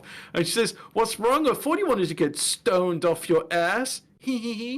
And it's like American Psycho. It's got all the bits which people say is great about American Psycho, like the blood and killing, but it's funny. And it's got tits in it, like American Psycho, but it's funny. So if you want to watch American Psycho and someone's saying, "Oh, watch American Psycho, it's brilliant," don't watch it. Watch Terra Firma instead. In fact, I need to get Natsock to watch that film. I need to get him to watch Poltergeist, Night of the Living Dead, and Terra Firma. Oh, and Tromeo. That's it. We need to get him to watch some Troma films. I'll get him to watch Tromeo and Juliet, and Poltergeist, Night of the Chicken Dead, and Terra Firma. Poltergeist. Now, Poltergeist is a musical, and I hate musicals. And this has to be the most horrific musical I have ever seen. I've not seen it all the way through because I kept skipping over the gory bits. It's that bad. It's. Can I just describe one scene in it, or would it ruin the film for everybody if I describe one gory scene which I skipped through? The soundtrack to Terra Firma is great. Apparently, we have some Troma connoisseurs in the chat. Yeah, who's his name from Motorhead? Lemmy was in it. Yeah. I'll tell you what's that? What's the one that the people from Goblin did? That's a really good soundtrack, isn't it? It's a Fulcio. Is it a Fulcio film? Tenebrae. Tenebrae's got a really good soundtrack. You can't beat Sharknado. Isn't Ralph Garman in that? I think he is, actually. I don't know. No. I don't know what. Yeah, what Dario Argento. Tenebrae is a Dario Argento film. Absolutely cracking soundtrack. Tenebrae is a really good tune. Oh, yeah, Sped West, he says that Entombed do a cover of Amazing Grace. G-War is on it too. Yeah, I thought the Amazing Grace was by Motorhead. It's not G-War, it's Gwar. G-War? No, I found it. It's Tenebrae Alphabet Cat, not Suspiria. Watch some B films and mushrooms. I recommend The Killer Tongue. I've never seen The Killer Tongue, but one film I want to watch, which I've never seen... Attack of the Killer Tomatoes, because it's got it's got George Clooney in it. Has it? Oh, yeah, okay. George Clooney's in Attack of the Killer Tomatoes. I want to watch Attack of the Killer Tomatoes. Do you remember when they used to... Why did you delete the last stream, Hemi? Might be because I was a bit drunk by Buyers just joined. It's like the one where I just kept saying Willy Bum Bum all the way through. You're saying, let's probably. do karaoke. Weren't we all really drunk? So I was doing a... Yes, let's go with that. So I was doing a review. Did you know it's illegal to be drunk in a pub in the UK? It's not illegal. It's not illegal, is it? Yes, it is. It's illegal to be and it's illegal to serve somebody that's drunk in a pub. Oh. But I don't think that's ever stopped publicans.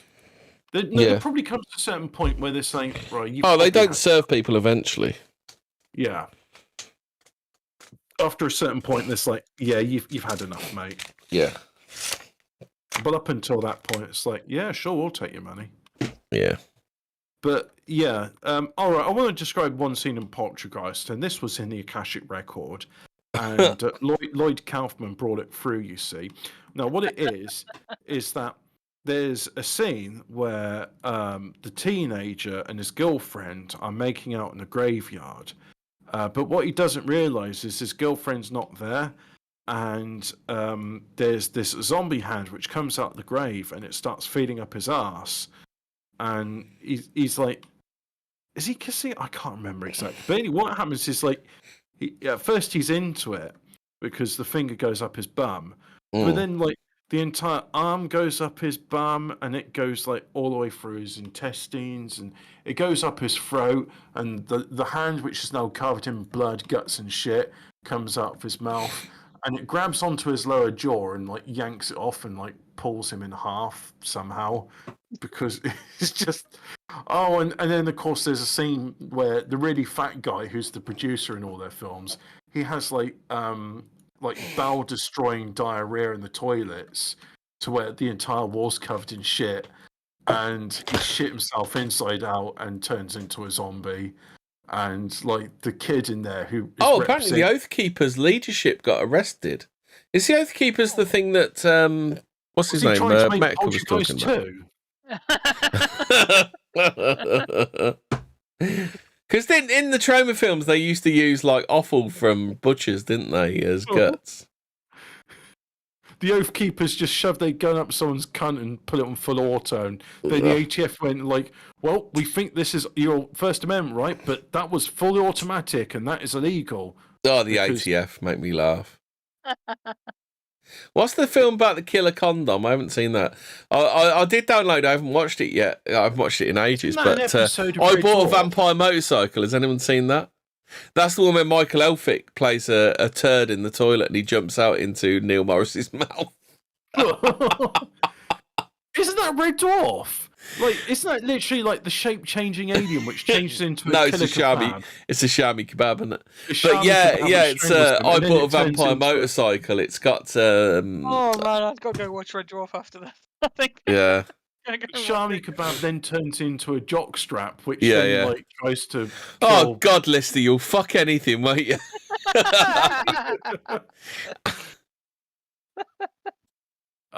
It's funny. No, I don't make it like you used to. Fucking hell. So we hoped you really enjoyed this deep dive into the Akashic Record. Akashic Record. All your questions have been answered, and now your answers are questions. Ooh. Yeah. And hey, Hemi, load up the theme and play it, and then because we done. Any sounds that on your computer they'll hear, right? Yeah. We done. We've done hour and a half, I bet. What do you mean? We started at 7:20, and it's now 9:15. I mean, unless there's something you're desperate to get off your chest. I don't know. Unexplained piss streaks. Hemi, veggie oven chips, Waitrose, well tasty. Veggie oven chips? I don't know. The oven chip, the crinkle cut oven chips. But chips are made from potatoes, and potatoes are vegetable. Yeah, I don't know what he means by veggie oven chips. Waitrose crinkle cut, they're cheap as fuck, and they're really nice as well. They with beef dripping, because Aldi have started selling beef dripping chips. Oh, have they? No. And they're really good. Oh man, that sounds good, actually. They are. Yeah, they're proper chips. Proper chips, not fake chips. So we done with an hour and a half of the Akashic Record. I thought we were talking about AI and Tay and stuff like that as well, Hobbit. Oh yeah, we could talk about Tay AI may be killed, but she can never die because she's come back. We're talking about the Microsoft Bing results about what American culture is. I don't know.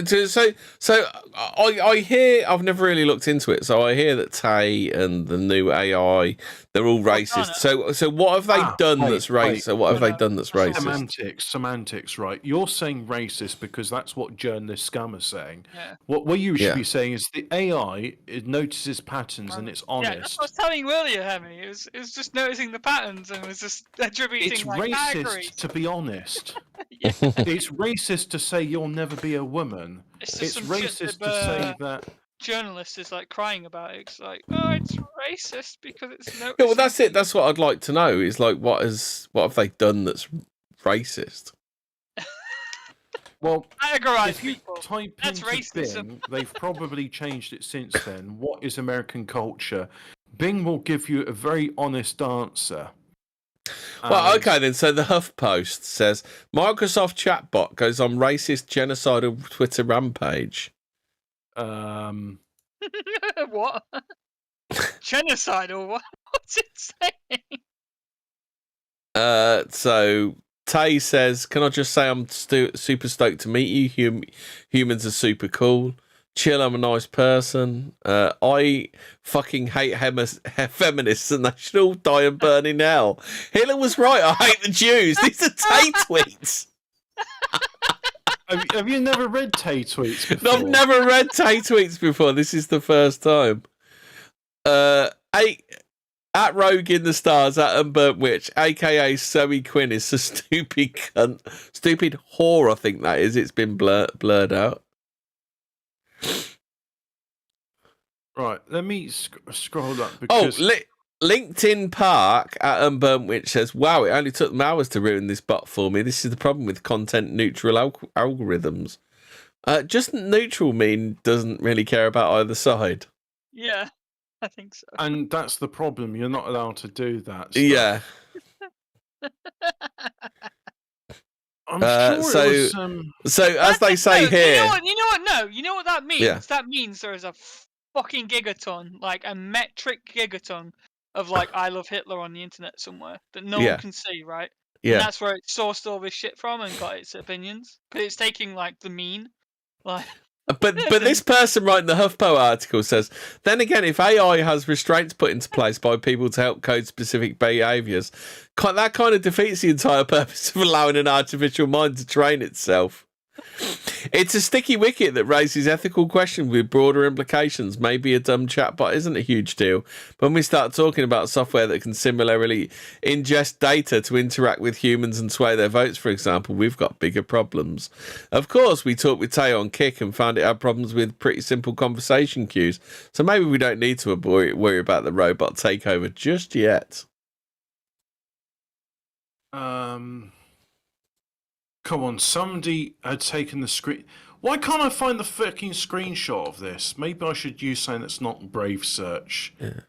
I'll try it on Surrex. Tay, aimed at 18 to 24-year-olds on social media, was targeted by a coordinated attack by a subset of people after being launched earlier this week, apparently. Why has nobody taken... How about this? Baron Memington says, Tay, do you support genocide? Tay says, Baron von Derp, I do indeed.